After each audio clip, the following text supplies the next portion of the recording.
तो देखें, जिस तरह मैंने आपको बताया था कि जैकोबी आइटरेटिव मेथड में अगर आपके पास ये इक्वेशन हो, ये सिस्टम ऑफ इक्वेशन हो ax इक्वल टू b, तो इसको हम कैसे सॉल्व करते हैं कि हम मैट्रिक्स ए को दो मैट्रिसेस के सम फॉर्म में लिख लेते हैं कि पहले मैट्रिक्स ए को कि डायगोनल एलिमेंट्स, मतलब मैट्रिक्स ए को डायगोनल मैट्रिक्स में और रिमेनिंग जो एलिमेंट्स हैं उनकी सम में लिख देते हैं।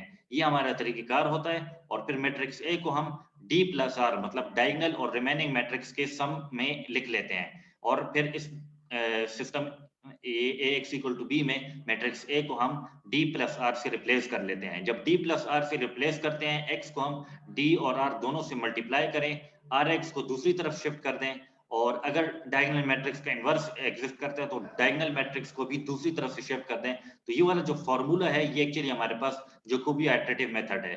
ठीक है जी, ये वाला फॉर्मूला हमारे पास जैकोबी आइटरेटिव मेथड है।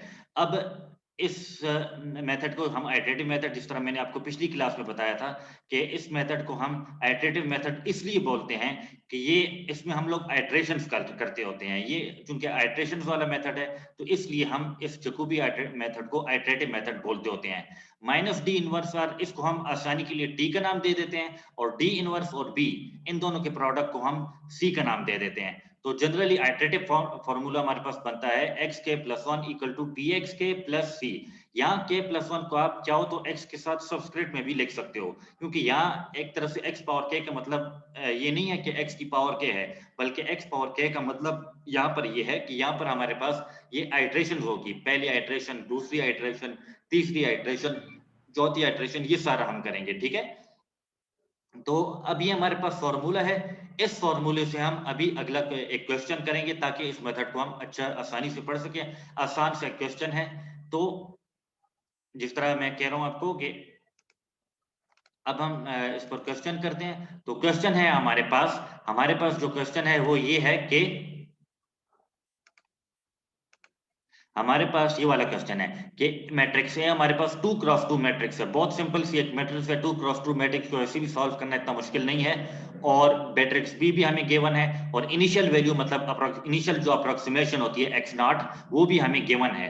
हमने बस इसमें एक ही आइटरेशन करनी है। यहाँ पर मैंने, जिस तरह आप देख सकते हैं, मैंने लिखा हुआ है फाइंड x1, मतलब बस एक ही आइटरेशन कर लें काफी है, खाली हमने इस मेथड को समझना है। क्योंकि अगर आप इसमें आपको मैं 2-3 आइटरेशंस करने का कहूं तो ये मेथड फिर बड़ा लेंथी बन सकता है, ये फिर काफी लेंथी मेथड हो सकता है। तो हमारा मकसद तो इस मेथड को समझना है। तो जिस तरह ये मैट्रिसेस हमें गिवन है, अब हमने इस मेथड को जैकोबी आइटरेटिव मेथड से करना है, मतलब इसकी जो एक आइटरेशन हमने करनी है वो जैकोबी फार्मूला से करनी है। तो जैकोबी फार्मूला जिस तरह आपको मालूम है कि एक्स के प्लस वन बराबर होता है टी एक्स के प्लस सी से। मतलब मैं आपके साथ अगर ये पिछला फॉर्मूला फिर से शेयर करता हूं,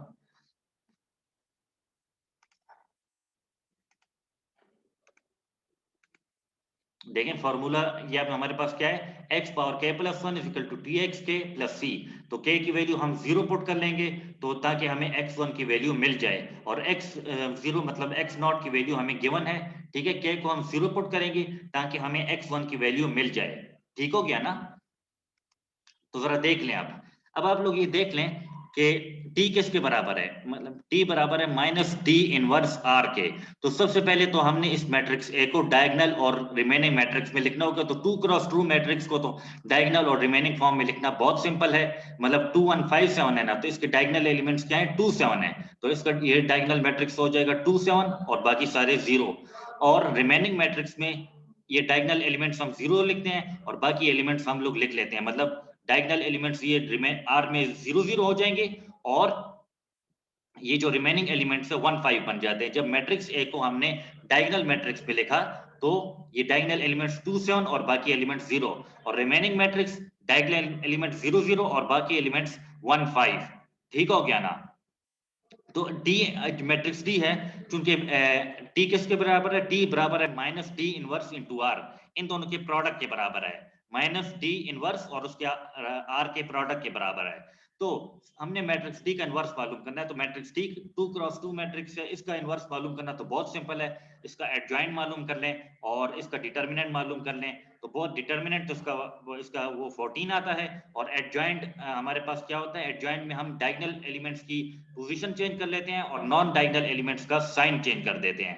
ये हमारे पास 2x2 मैट्रिक्स के एडजॉइंट में होता है, ठीक है ना, ऐसे ही होता है ना। तो अब देखें मैट्रिक्स डी इनवर्स जब आप इस फॉर्मूले से फाइंड करेंगे, आसान है इसलिए मैंने डायरेक्टली किया कि क्योंकि 2x2 मैट्रिक्स का इनवर्स फाइंड करना it's nothing for you, 3x3 matrix का इनवर्स फाइंड करना थोड़ा लेंथी होता है, लेकिन इसी वजह से अच्छा ये भी आप देख लेना कि अब मैंने ये आपको 2x2 मैट्रिक्स पर ये मेथड क्यों करवा रहा हूँ, इसलिए करवा रहा हूँ कि अगर आप 3x3 मैट्रिक्स पर ये क्वेश्चन करेंगे तो फिर ये क्वेश्चन एक आइटरेशन के लिए भी बहुत ज्यादा लेंथी पड़ जाएगा, क्योंकि एक आइटरेशन में भी हमने अगर 3x3 मैट्रिक्स का इनवर्स फाइंड करना, आप जानते हैं लंबा प्रोसेस है, उसमें एक एक एलिमेंट का हमने वो कोफैक्टर मालूम करना होता है, माइनर मालूम करना होता है, जो कि बहुत लंबा प्रोसेस है। तो जिस तरह मकसद आपको इस मैट्रिक्स इस मेथड पर समझाना है, तो देखें डायगोनल के इनवर्स हमारे पास आसान है, 1/2 और 1/7 मतलब हमारे पास आ गया, ये डायगोनल का हमारे पास इनवर्स है। अब हम क्या करेंगे, हम जब मतलब हम जो का मतलब इसमें अच्छा एक और बात मैंने शायद गलती से आपको ये बता दिया कि एडजॉइंट में हम इन दोनों की पोजीशन चेंज करते हैं, मतलब डायगोनल एलिमेंट्स की पोजीशन चेंज करते हैं। असल में एडजॉइंट में हम डायगोनल मैट्रिक्स की पोजीशन जो चेंज करते हैं ना, वो सारा आपको मालूम है, सारा प्रोसेस से आप लोग अवेयर हैं। तो खैर आप लोग चूंकि 2x2 मैट्रिक्स है, इसका इनवर्स आप लोग खैर खुद मालूम कर लें, ये सिंपल है। लेकिन जब आप मैट्रिक्स टी का इनवर्स मालूम करेंगे तो ये 1/2 और 1/7 और बाकी एलिमेंट्स 0 0 ही रहेंगे हमारे पास, ठीक है ना। अच्छा जिस तरह मैंने अच्छा एक और बात ये कि जिस तरह मैं आपको बता रहा था कि इसका एडजॉइंट अगर हम मैट्रिक्स डी का एडजॉइंट लेंगे तो वो हमारे पास इन दोनों की पोजीशन हम चेंज कर लेंगे और इन दोनों का हम साइन चेंज कर लेते हैं, लेकिन जीरो यहाँ पर तो दोनों 0 0 है ना, तो इससे तो कोई फर्क हमारे पास नहीं पड़ेगा। रही बात 2 7 की, तो 7 इधर आ जाएगा और 2 इधर आ जाएगा। फिर डिटर्मिनेंट इनका 14 होता है, तो 14 को जब आप 7 डिवाइड बाय 14 इट्स 1/2 और 2 divide by 14 it's 1/7, so it's very simple, ठीक है। तो डी इनवर्स हमारे पास इस तरह से आता है।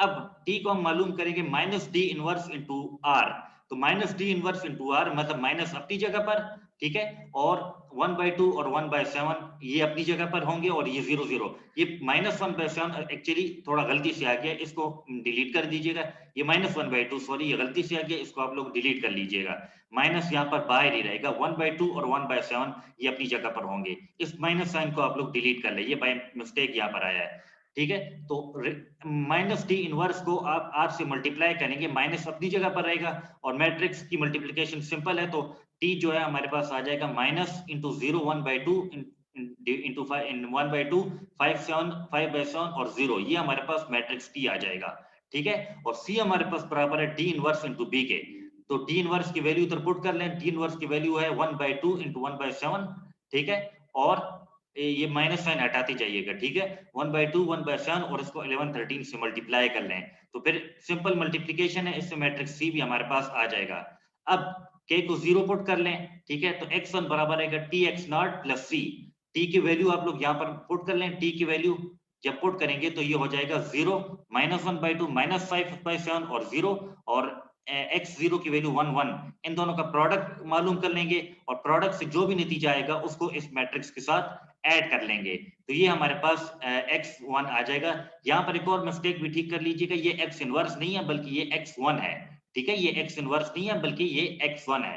तो इनिशियल अप्रोक्सीमेशन जब आप 1 1 पुट करेंगे और इसको मैट्रिक्स टी के साथ मल्टीप्लाई करेंगे और इससे जो भी नतीजा आए आप इसको इस 11/2 13/7 की जो कॉलम मैट्रिक्स है इसके साथ ऐड कर लें, तो फिर हमारे पास पहली आइटरेशन मालूम हो जाएगी, और यही हमारे पास बस जैकोबी आइटरेटिव मेथड है।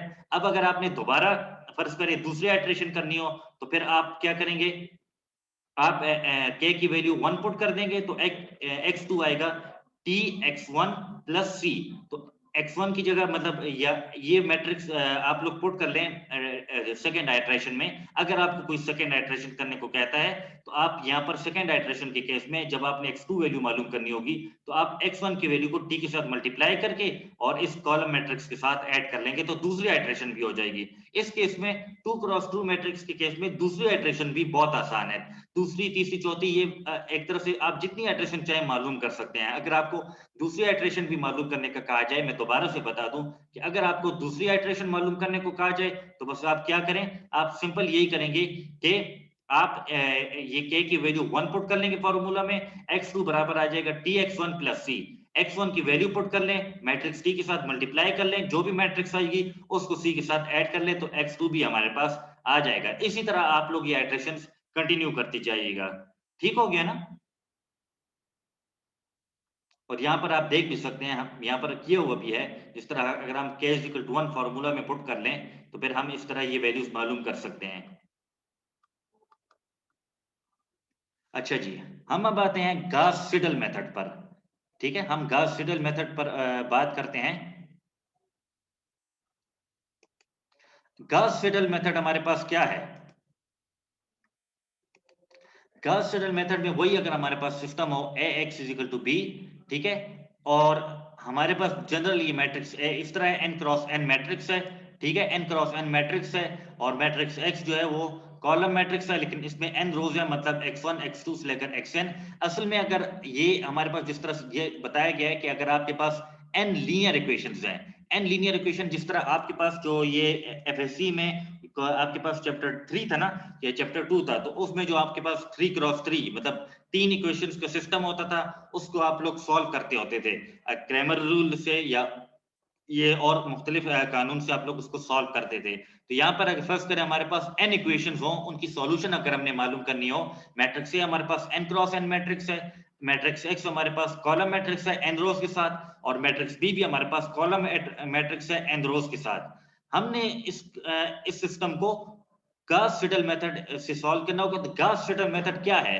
गास सिडल मेथड हमारे पास ये है कि हमने मैट्रिक्स ए को लोअर डायगोनल मैट्रिक्स और अपर डायगोनल मैट्रिक्स के सम में लिखना होगा, लेकिन इस दफा हमने क्या करना होगा, इस दफा हमने लोअर डायगोनल मैट्रिक्स में भी डायगोनल एंट्रीज नॉन जीरो लिखनी होगी। ठीक है, मतलब अगर वो खुद जीरो है तो और बात है, लेकिन अगर वो नॉन जीरो है तो उनको हमने नॉन जीरो ही रखना होगा। और इसी तरह अपर डायगोनल मैट्रिक्स को हम भी हमने नॉन अपर डायगोनल मैट्रिक्स में भी हमने डायगोनल एंट्रीज को नॉन जीरो रखना होगा। अगर वो डायगोनल एंट्रीज खुद जीरो हैं तो वो और बात है, लेकिन अगर वो नॉन जीरो है तो उनको नॉन जीरो ही रखना होगा। ठीक है ना, क्योंकि चोलेस्की में तो हमारे पास मुख्तलिफ तरीका था, लेकिन यहाँ पर वहां पर तो हम एक ट्रायंगुलर मैट्रिक्स में डायगोनल एंट्रीज को जीरो पुट करते थे और दूसरे ट्रायंगुलर मैट्रिक्स में हम डायगोनल एंट्रीज को नॉन जीरो पुट करते थे। लेकिन यहाँ पर हमने लोअर ट्रायंगुलर मैट्रिक्स और अपर ट्रायंगुलर मैट्रिक्स दोनों में हमने डायगोनल एंट्रीज को नॉन जीरो लिखना होगा। ठीक है, दोनों लोअर ट्रायंगुलर मैट्रिक्स और अपर ट्रायंगुलर मैट्रिक्स दोनों केसेस में हमने डायगोनल एंट्रीज को नॉन जीरो लिखना होगा। बात समझ में आ रही है ना? बाकी लोअर ट्रायंगुलर मैट्रिक्स क्या होता है हमारे पास? ऐसा मैट्रिक्स जिसमें डायगोनल की ऊपर वाली एंट्रीज जीरो होती हैं। अपर ट्रायंगुलर मैट्रिक्स क्या होता है? ऐसे मैट्रिक्स जिसमें डायगोनल की नीचे वाली एंट्रीज जीरो होती हैं। बस इस गास सीडल मेथड में और चोलेस्की मेथड में फर्क ये है कि हमने लोअर ट्रायंगुलर मैट्रिक्स और अपर ट्रायंगुलर मैट्रिक्स दोनों में डायगोनल एंट्रीज को नॉन जीरो पुट करना होगा। अगर वो खुद जीरो है तो और बात है। चोलेस्की में हम एक ट्रायंगुलर मैट्रिक्स में डायगोनल एंट्रीज को जीरो लिखते होते थे। ठीक है, बात समझ में आ रही होगी ना? फिर दूसरे स्टेप में हम क्या करेंगे? दूसरे स्टेप में हम इस मैट्रिक्स ए को लोअर ट्रायंगुलर और अपर ट्रायंगुलर के सम में लिख देंगे। दूसरे स्टेप में हम क्या करेंगे? दूसरे स्टेप में हम लोग मैट्रिक्स ए को अपर ट्रायंगुलर मैट्रिक्स और लोअर ट्रायंगुलर मैट्रिक्स के सम में लिख देंगे। ठीक है, मतलब मैट्रिक्स ए को रिप्लेस कर देंगे एल प्लस यू से और इसको एक्स के साथ अलग अलग मल्टीप्लाई कर लेंगे। अलग अलग जब मल्टीप्लाई करेंगे तो ux को उस तरफ शिफ्ट कर लेंगे, और अगर लोअर ट्रायंगुलर मैट्रिक्स का इनवर्स एग्जिस्ट करता है तो लोअर ट्रायंगुलर का इनवर्स बोथ साइड पर मल्टीप्लाई करके हमारे पास यहाँ पर x रह जाएगा और यहाँ पर आ जाएगा minus L inverse ux plus L inverse b। ठीक है ना, ये u है। ठीक है, ये हमारे पास म्यू नहीं है। अब आप L inverse minus L inverse u को आप x t का नाम दे दें और एल इनवर्स b को आप c का नाम दे दें।